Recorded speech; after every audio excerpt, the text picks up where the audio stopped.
കാനറികളെ വേട്ടയാടി Norwegian Vikings.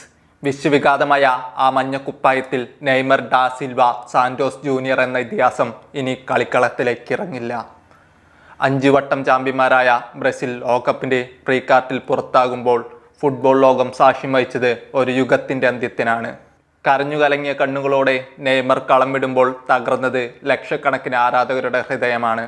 6ാം ലോകകപ്പ് കിരീടം ലക്ഷ്യമിട്ട് കാർലോ ആൻസലോട്ടിയുടെ തന്ത്രങ്ങളുമായി ഇറങ്ങിയ ബ്രസീലിന് തുടക്കം മുതലേ പിഴച്ചു. മിഡ്ഫീൽഡിൽ കളിമനയാൻ ആരുമില്ലാതെ കാനറിപ്പട പതറി. വിനീഷ്യസ് ജൂനിയറിനെ നോർവേ കൃത്യമായി മാർക്ക് ചെയ്ത് പൂട്ടി. എന്നാൽ 11ാം മിനിറ്റിൽ ബ്രസീലിന് അനുകൂലമായി ഒരു പെനാൽറ്റി ലഭിക്കുന്നു. സ്റ്റേഡിയം ഒന്നടക്കം ആർത്തു വിളിച്ചു. കിക്കെടുക്കാനെത്തിയത് ബ്രൂണോ ഗുയിമാറസ്. പക്ഷേ വിധി മറ്റൊന്നായിരുന്നു.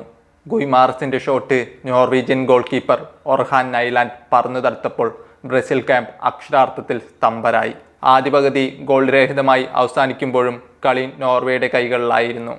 2ാം പകുതിയിൽ കളി മാറ്റാൻ ആൻസലോട്ടി തന്റെ തുറുപ്പ് ചീട്ട് പുറത്തെടുത്തു.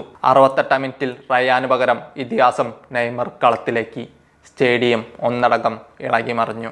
എന്നാൽ കളിയുടെ ഗതി മാറ്റിയത് മറ്റൊരു രാക്ഷസനായിരുന്നു. 79ാം മിനിറ്റ് അതുവരെ നിശബ്ദനായിരുന്ന നോർവീജിയൻ ഗോൾ മനുഷ്യൻ എർലിംഗ് ഹാലൻഡ് ഉണർന്നു. ഷെൽഡർപ്പിന്റെ തകർപ്പൻ ക്രോസിൽ ഒരു ബുള്ളറ്റ് ഹെഡറിലൂടെ ഹാലൻഡ് ബ്രസീലിന്റെ വലകുലുക്കി. Norway 1 Brazil 0. അവിടെയും തീർന്നില്ല ഹാലൻഡ് താണ്ഡവം.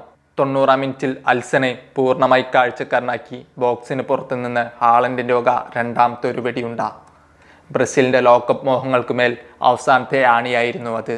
ഇഞ്ചുറി ടൈമിൽ കസമീറോയെ ഫൗൾ ചെയ്തതിന് ബ്രസീലിന് മറ്റൊരു പെനാൽറ്റി ലഭിക്കുന്നു. കിക്കെടുത്ത നെയ്മർ പന്ത് വലയിലെത്തിച്ചു. അത് ബ്രസീലിന്റെ തോൽവിയുടെ ആഘാതം കുറച്ചെങ്കിലും ഒരു വലിയ ചരിത്രത്തിന്റെ അവസാനമായിരുന്നു അത്. ഫൈനൽ വിസിൽ മുഴങ്ങിയപ്പോൾ നോർവേ ക്വാർട്ടറിലേക്ക് മാർച്ച് ചെയ്തു. ബ്രസീൽ പുറത്തേക്ക്. അതോടൊപ്പം ആ 10ാം നമ്പർ യുഗവും അവസാനിച്ചു. മത്സരശേഷം വിതുമ്പിക്കൊണ്ട് നെയ്മർ പ്രഖ്യാപിച്ചു, ഞാൻ ശ്രമിച്ചു, ഒരുപാട് ശ്രമിച്ചു. മെറ്റ് ലൈഫ് സ്റ്റേഡിയത്തിലാണ് ഞാൻ തുടങ്ങിയത്, ഇവിടെ ഇതാ അവസാനിപ്പിക്കുന്നു. ഇനി ഞാൻ മഞ്ഞക്കുപ്പായത്തിലില്ല. 16 വർഷത്തെ അന്താരാഷ്ട്ര കരിയർ, 130 മത്സരങ്ങൾ, പെലെയും മറികടന്ന് 80 ഗോളുകളോടെ ബ്രസീലിന്റെ എക്കാലത്തെയും മികച്ച ഗോൾ സ്കോറർ, 59 അസിസ്റ്റുകൾ. സാഷൽ പെലെയ്ക്ക് ശേഷം ബ്രസീലിയൻ ഫുട്ബോളിനെ നെഞ്ചിലേറ്റിയ ആ സുൽത്താൻ ഇനി അന്താരാഷ്ട്ര വേദിയിലില്ല. തോൽവിയിൽ തളരില്ലെന്നും ഇതൊരു പുതിയ തുടക്കമാണെന്നും കോച്ച് ആൻസലോട്ടി പറയുന്നുണ്ടെങ്കിലും നെയ്മർ ഇല്ലാത്ത ബ്രസീൽ ടീം ആരാധകർക്ക് എന്നും ഒരു നോവായിരിക്കും. തങ്ങളുടെ പ്രിയപ്പെട്ട സുൽത്താന് വിട നൽകി ബ്രസീൽ മടങ്ങുന്നു.